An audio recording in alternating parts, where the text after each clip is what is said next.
Thank you, Sapna. I'm so excited about this conversation because I know that Darren's vision for a more inclusive future will inspire our audience, but also because Darren and the GIIN have such a special past together. Years ago, when Darren still worked at the Rockefeller Foundation, he helped provide the seed funding that launched the Global Impact Investing Network when I was the only employee. That not only changed the landscape for impact investing, but it changed my career and my life. Over the past 11 years, the GIIN's path has evolved alongside Darren's path. Today, he's a global leader in pushing for a more inclusive system, which is a primary focus across the impact investing industry as well. Darren, welcome to Next Normal Now. Thank you, Amit. And it is really gratifying to see what has happened with this kernel of an idea of GIIN. I remember that memo when this was just an idea, and the smart strategic decision to have you be its leader, the combination of that and Anthony Bug-Levine and so many others who have worked over the years, it's incredibly gratifying to me as a grant maker and as an investor in bold ideas to see the GIIN, which is absolutely a bold idea, manifest a dozen years later with such global impact. So congratulations. Oh, well, thank you so much. And of course, we wouldn't be here without you. And so thank you for your support back then and your continued support of our work and of our network and the entire community that we support all around the world.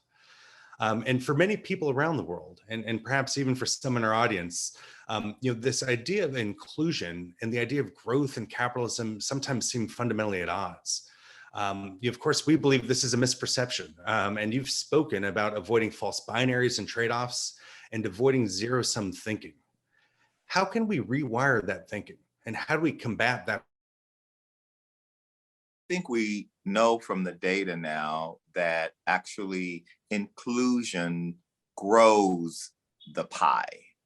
We have always thought of the systems of capitalism and the economics of capitalism as a zero-sum framework. And I actually think that we know that by investing in inclusion, meaning investing in human capital, broadly speaking, investing in building assets and developing entrepreneurs that are diverse, that actually broadens and increases the capital flow.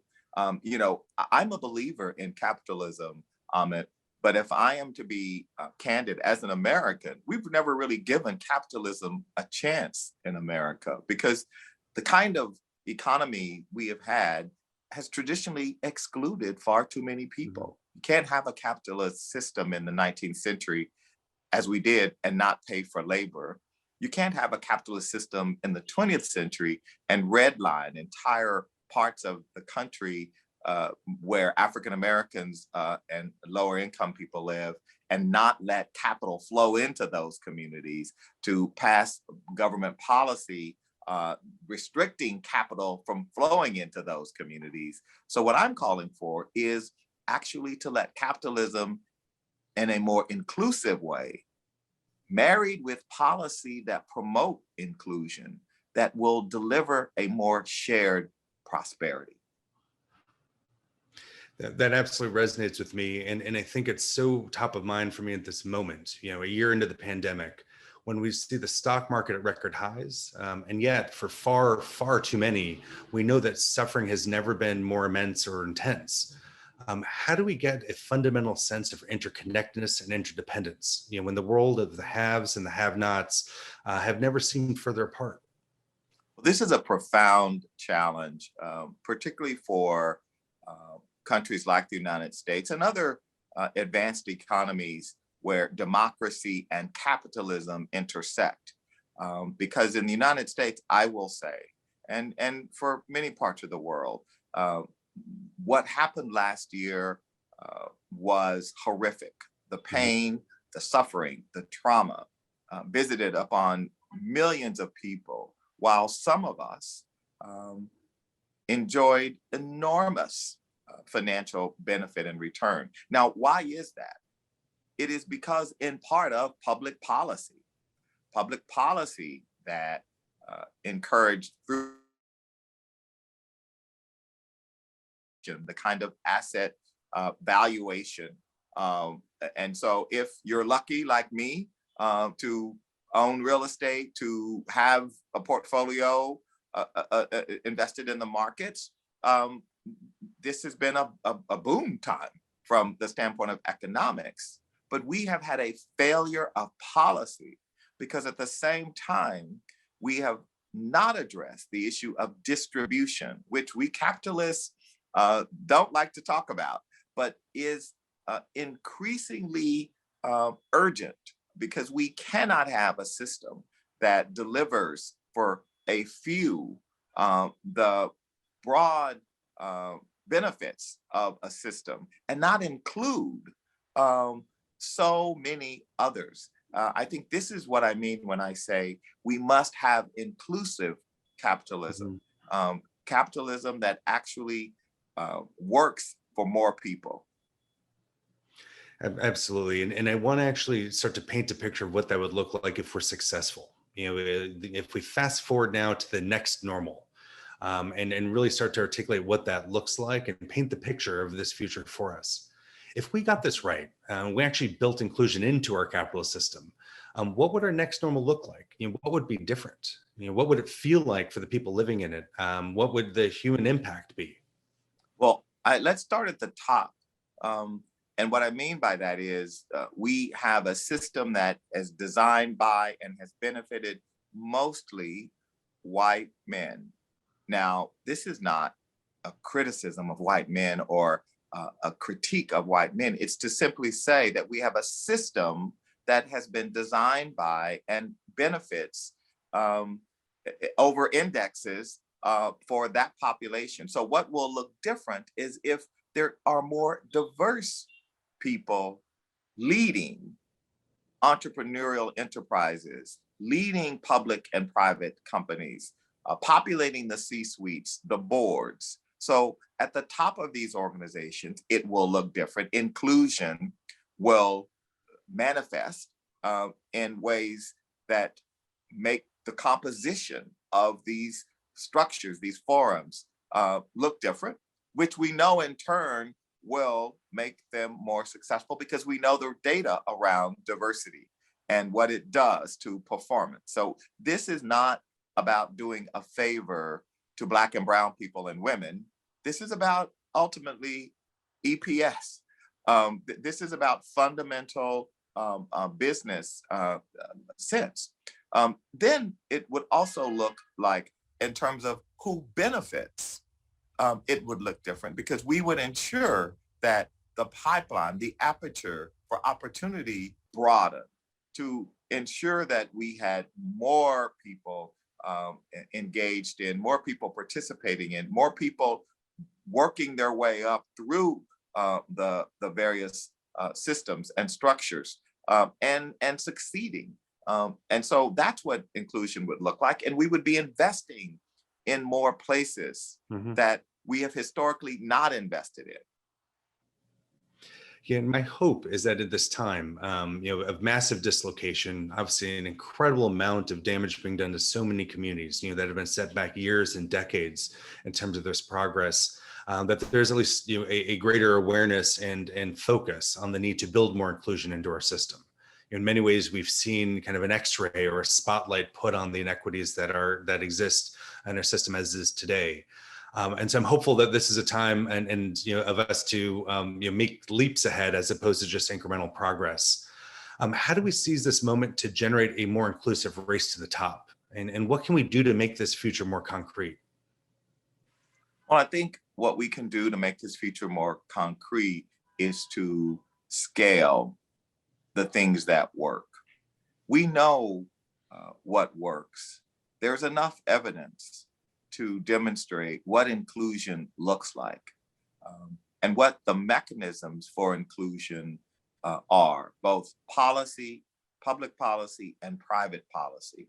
So let's take mechanisms like the GIIN and blow them up to really invest in institutions like this that in turn can help mobilize more capital, because the larger the GIIN gets in terms of its membership, in terms of the evangelizing you do around inclusion, the more people who buy into that, the more capital will flow towards inclusive investments and to more populations participating in the benefit. And so we need investment in the institutions, the ideas, and the people who are leading these efforts. And so we need both public investment and we need private investment, and we need the mechanisms that bring public and private together, like the GIIN, to be strengthened and resilient. No, thank you for that. And I think this is in a time where we need to be really ambitious and bold, because I do think there's a window of opportunity that is certainly something unlike anything I've seen in my professional career. One of the things that is certainly interesting now is that we are seeing baseline expectations for corporate behavior and citizenship rising. So we're setting kind of higher floors for what it means to be a good company and what it means to be a good investor. In the impact investing world, we see ourselves as not just setting a floor, but also trying to break through ceilings. Driving a race to the top of thinking about how capital can be deployed in a way that serves multiple objectives, not just seeking financial returns, which are of course important and essential to most investors, but also as driving greater impact for people on the planet. Where do you see impact investing fitting on this path forward? Well, I think impact investing is among the most important paths to get us to inclusion. It allows us to see that investing can and should have both a social and a financial return. It demonstrates a mechanism by which our idea of stakeholder capitalism can actually manifest, right? So it demonstrates that you can invest in initiatives like affordable housing or green energy or financial services for the poor, and demonstrate that these are viable, predictable income streams and revenue, and also predictable social objectives associated with those investments. And so I think the impact investing world, the future is bright. ESG is no longer a sideshow at most corporations. I'm on 3 public company boards, and I can assure you ESG used to be in some places a kind of a backwater area in the company. That is no longer the case. There is no public company or even private companies who take themselves seriously or want to have any credibility with investors. I'm not talking about credibility with activists and NGOs. Credibility with investors if you don't take ESG seriously. And that connection, I think, is really important. So I'm actually very bullish and very hopeful that we are at a place where we can have a race for towards the top. And I think whether we get there or not will be a function of just how far organizations like the GIIN get and how courageous leaders are willing to be to really step up and demonstrate the efficacy of this idea, and how within their own company, using impact investing can be a tool for both investment and social outcomes. Mm-hmm. Well, we're seeing the same thing in our network as well. The course of before 2020, we saw a kind of growing interest in impact investing on 6 continents, all around the world. And back when we used to travel, I was traveling all around the world to engage with leaders in places like Brazil and Tokyo and Amsterdam and India and Kenya and beyond, who are all thinking about how they can use capital to have a greater impact on the world. Over the course of 2020, we also saw more institutional investors, family offices, asset managers, and others starting to think about, how they could have a greater impact or how they could drive positive contributions to the Sustainable Development Goals or to the Paris climate targets. And I hope that we can build on that momentum and really, propel us towards a next normal that is more inclusive and has that built into the system. Not just something that's thought about on the side, but that is central to the way we think about what we're trying to grow is an inclusive system. And those are kind of integrated fully. Now, we started this conversation, with you as an individual and your leadership and helping to get the GIIN off the ground. And one thing that's I've always admired is your personal life story. In many ways, there are things that resonate with me. I was raised by a single mom. We spent much of my childhood on public assistance, or what we call welfare, in the United States. And I've been able to have a tremendous opportunities in my personal life, in my education, and of course, have a great career with a great deal of purpose. Can you talk a little bit about how your personal life story animates your work going forward, and how does it keep your work vibrant? Well, I think my personal story is one of just remarkable luck and having champions to support me.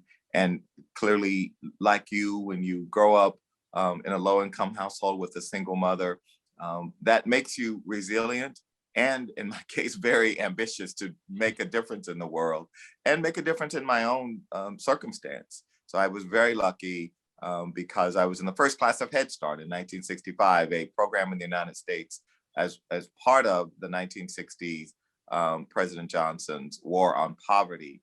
And that program really propelled me towards a terrific education, all in public schools. Amit, I like to say that I am the graduate of exclusively public schools. And I say that because certainly when I was growing up in America, my belief was that my country was cheering me on, that actually America, in spite of the problems in the history of this country of racism, the problem of my own status as a low-income kid, I still felt like my country wanted me to succeed.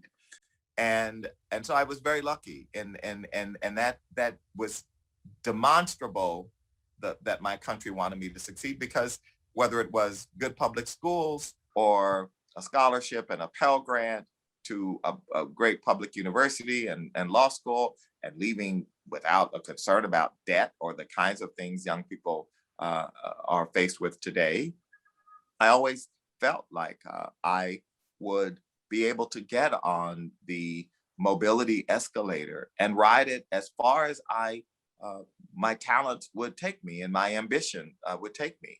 And I was very lucky to spend a decade at a law firm and then at UBS, and had a great run on Wall Street. And I really appreciated that opportunity. But for me, I needed a purpose more than just working towards my P&L and bonus time every year, right? I really wanted to work in a community like Harlem. And so I was very lucky to get to work at the Abyssinian Development Corporation and learn so much about community development, economic development in a really challenging community at a time of tremendous transformation.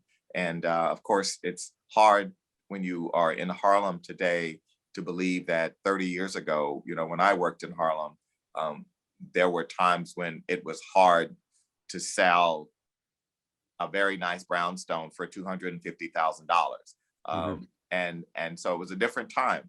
And I feel incredibly lucky. That experience and my own life experience as a kid growing up really has shaped how I operate today and what informs my priorities and my approach at the Ford Foundation. That is really about thinking about what it feels like to be excluded, to be left out and left behind, as so many people feel in our country and in many countries around the world. Well, thank you for sharing that. And I, can't say how much I appreciate your perspective on this, on your own personal story and kind of how you bring that to your work. And of course, your perspective on this more inclusive next normal that we're building toward. Because of this pandemic, we're clearly at a historic inflection point.